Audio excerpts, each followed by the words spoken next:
Hey, what's up everyone? It's your girl Brandy Shanae, and today I'm going to be doing my August TBR.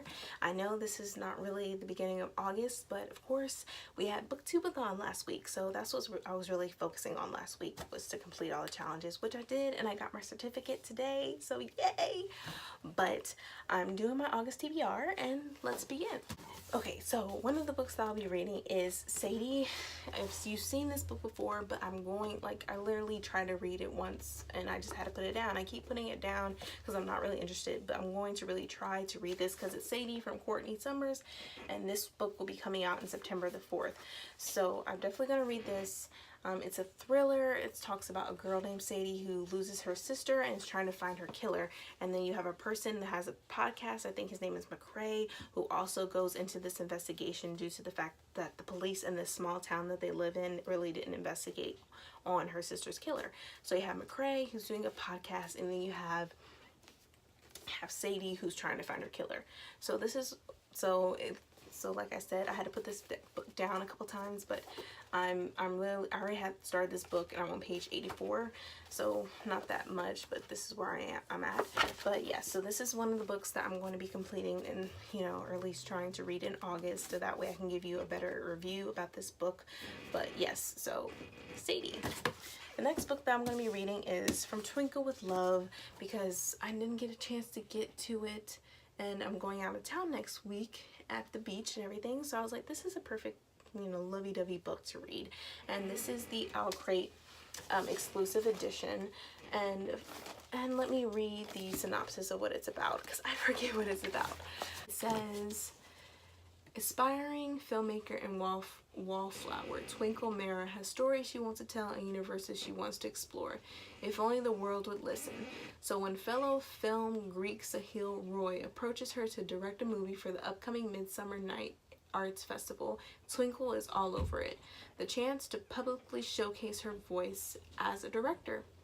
Dreams come true. The fact that it gets her closer to longtime crush Neil Roy, aka Sahil's twin brother. Dream come true ×2. When Mystery Man N begins emailing her, Twinkle is sure it's Neil, finally ready to begin their happily ever after. The only slightly inconvenient problem is that in the course of movie making, she's fallen in love with the irresistibly adorable Sahil. Twinkle soon realizes that resistance is futile. The romance she's got is not the one she scripted, but will it be enough? Told through the letters Twinkle writes to her favorite female filmmakers. From Twinkle with Love navigates big truths about friendship, family, and the unexpected places love can find you. So I'm definitely looking forward to reading this. I've already read her book, when Dimple met Rishi, or when Rishi met Dimple, one of the two, I forget, but this is her second book, so I'm really looking forward to finally reading it, especially since fall is about to begin. Oh my goodness, summer is almost over. But yes, I'm definitely going to get to this before summer is over. So this is also the book that I'm going to be reading in the remainder of August. The next book that I'm going to be reading is A Torture Gets a Knife by Sabat Tahir. I read a little bit of it. I'm doing a buddy read, but I wasn't sure if we started already, so I started to read it. But it's so good. This is the second book. Let me give you a synopsis of what it's about. It says, Elias and Laya are running for their lives. After the events of the fourth trial, martial soldiers hunt the two fugitives as they flee the city of Sarah and undertake a perilous journey through the heart of the Empire. Laya is determined to break into Kof, the Empire's most secure and dangerous prison, to save her brother, who is the key to the scholar's survival. And Elias is determined to help Laya succeed, even if it means giving up his last chance at freedom. But dark forces, human and otherworldly, work against Laya and Elias. The pair must fight every step of the way to outsmart their enemies. The bloodthirsty Emperor Marcus, the merciless Commandant, the sadistic Warden of Kof, and most heartbreaking of all, Helene, Elias's former friend and the Empire's newest blood shrike. Bound to Marcus's will, Helene faces a torturous mission of her own, one that might destroy her. Find the traitor Elias victorious and the scholar slave who helped him escape, and kill them both. So I'm really excited to reading this book. I read the first one, Ember and Ashes, and loved it. So I'm definitely loving this book so far that I'm reading it. But I am buddy reading it with, there's a few people. We have Jade that just came into the picture, which I'm excited to see what she thinks of the read. You got Beautifully Bookish Bethany, and I believe we have another one named Nicole that's also with us. I'll have their links down below so you can see their channels as well. But yeah, so great. I'm glad I got a hold of this book so I can like know more about Laya and Elias. So yes, loved Ember and Ashes, which I read last month in July. So I'm definitely, like I said, gotta read this. And then the next book, which you should all not be surprised about, is A Reaper at the Gates by Sabaa Tahir, which is the third book of the Ember and the Ashes series. So I had to get it because it's like, oh my gosh, I love Laya and Elias, so I have to continue reading this until the next book comes out. And let me read the synopsis for you. It says, beyond the Martial Empire and within it, the threat of war looms ever larger. Helene Aquila, the Bloodstrike, is desperate to protect her sister's life and the lives of everyone in the Empire. Yet danger lurks on all sides. Emperor Marcus, haunted by his past, grows increasingly unstable and violent, while Caris Veteria, the ruthless commandant, capitalizes on the Emperor's volatility to grow her own power, regardless of the carnage she lives in her path. Far to the east, Laya of Sarah knows that the fate of the world lies not in the oh my god, in the machinations of the martial court, but in stopping the Nightbringer. During the hunt to bring him down, Laya faces unexpected threats from those she hoped would help her, and is drawn into a battle she never thought she'd have to fight. And in the land between the living and the dead, Elias Viterius has given up his freedom to serve as soul catcher. However, in doing so, he has vowed himself to an ancient power that demands his complete surrender, even if that means abandoning the woman he loves. So I'm really excited about the book. Also, I wanted to show you, since this is hardcover, I'm so off topic, but I wanted to show you the book when it's without it, when it's naked. So that's pretty. And also with A Torch Against the Night, what it looks like naked. And this is what it looks like.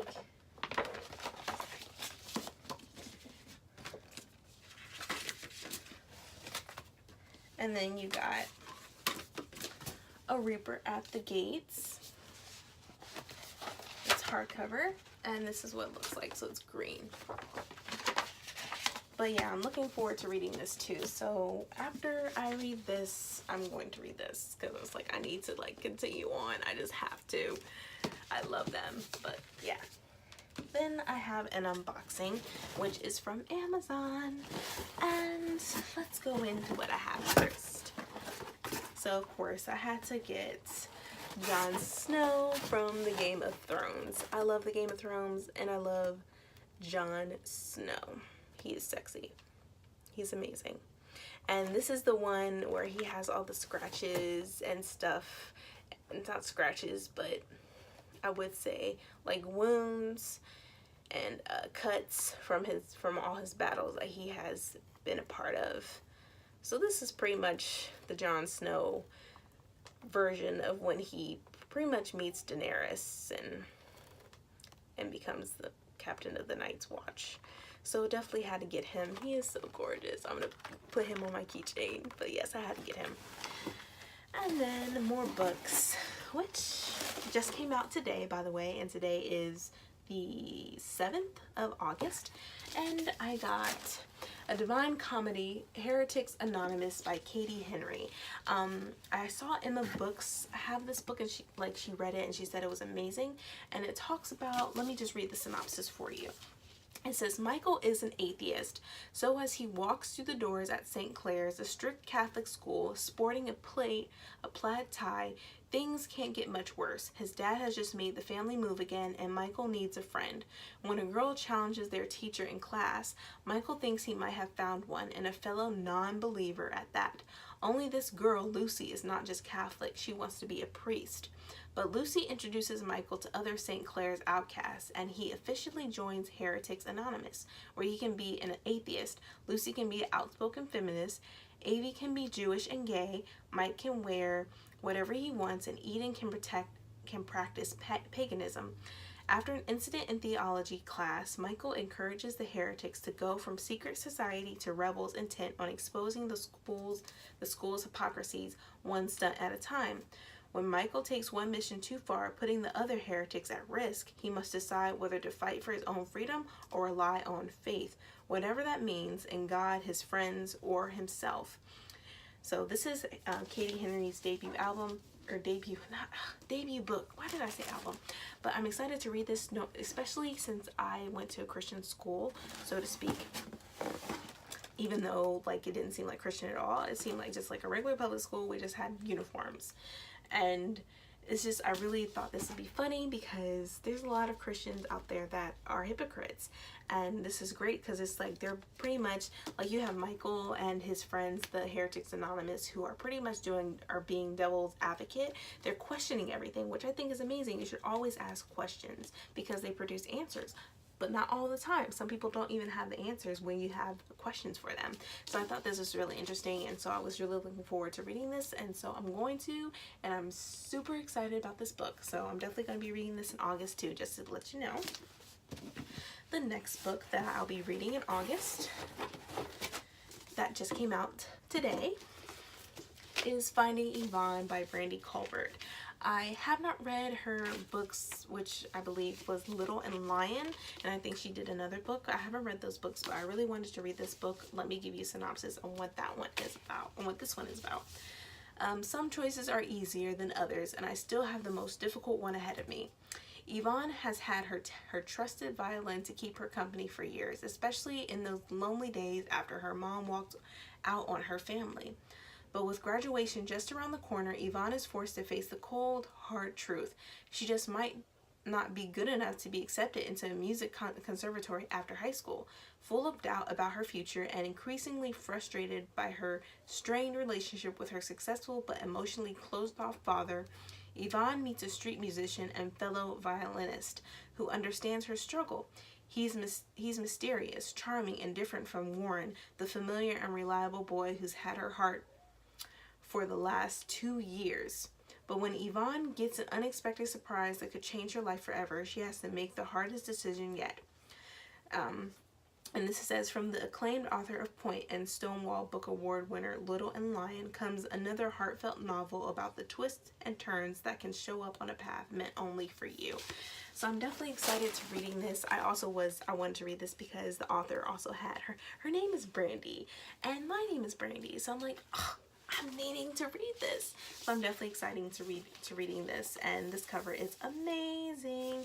And also, let me show you what it looks like naked.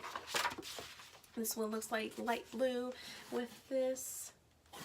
So I'm definitely excited to reading this, and it just came out, so I pre-ordered it, loved it. Let me show you what this looks naked as well, because I didn't do that. Another light blue, and this one has crosses on the spine, so that's cool. So yeah, so I'm definitely looking forward to reading both these books that just came out today. So yay! The next book that I'll be reading in August is, and it's a shocker, I know that I have not reading it, but I've been loving sci-fi so far, especially after reading that one book. The one book that I read was from Booktubeathon, The Loneliest Girl in the Universe. I'm like, I need to do more sci-fi. And so I have Illuminae from the Illuminae Files, which this is the first book from Amy Kaufman and Jay Kristoff. I've heard great things about this book. Everyone's been like talking about it, and I'm like, why? I need to be part of the bandwagon and read this book. And when I see like when it's naked, it just looks amazing. It looks so cool. I just love that. Like, this makes me like feel like I'm undercover or something. But but people that haven't read it yet, let me go ahead and read the synopsis for you. It says, this morning, Katie thought breaking up with Ezra was the hardest thing she'd have to do today. This afternoon, her planet was invaded. The year is 2575, and two rival mega corporations are at war over a planet that's little more than an ice-covered speck at the edge of the universe. Too bad nobody thought to warn the people living on it. With enemy fire raining down on them, exes Katie and Ezra, who are barely even talking to each other, are forced to fight their way into the evacuating fleet with an enemy warship in hot pursuit. But the warship is the least of their problems. A deadly has broken out and is mutating with terrifying results. The fleet's AI, which should be protecting them, may actually be their enemy, and nobody in charge will save what that, and then it has blank, is going on. It might be a curse word. As Katie hacks into a tangled web of data to find the truth, it's clear only one person can help her bring it all to light: the ex-boyfriend she swore she'd never speak to again. It says, briefing note. Told through a fascinating dossier of hacked documents, including emails, schematics, military files, IMS, medical reports, interviews, and more. Illuminate is the first book in a heart-stopping, high-octane trilogy about lives interrupted, the price of truth, and the courage of everyday heroes. So I'm really interested in reading this, and it is a chunker. But I don't care. I'm really like on my sci-fi kick right now, but I'm also on my contemporary kick too, and my fantasy kick. I'm just on every kick. But can't wait to read this book, and it's just beautiful, and I like how it's just like written. It looks amazing. Like, it's just so creative. I love creativity. Creativity is the bomb.com. But that's all that I'm going to be reading for the rest of August. I hope you all enjoyed my TBR for the remainder of August, and I hope that you also will give me a thumbs up if you like this book. Also, hit subscribe as well if you want to see more from me. Also, you can check me out on Goodreads, Instagram, and Facebook, which will be linked down below, and you'll also have links of my buddy read, which I'm sure will be reading A Torch Against the Night, and hopefully maybe even A Reaper at the Gates, and you will find their links down below as well. But thank you so much, and I will see you later. See ya.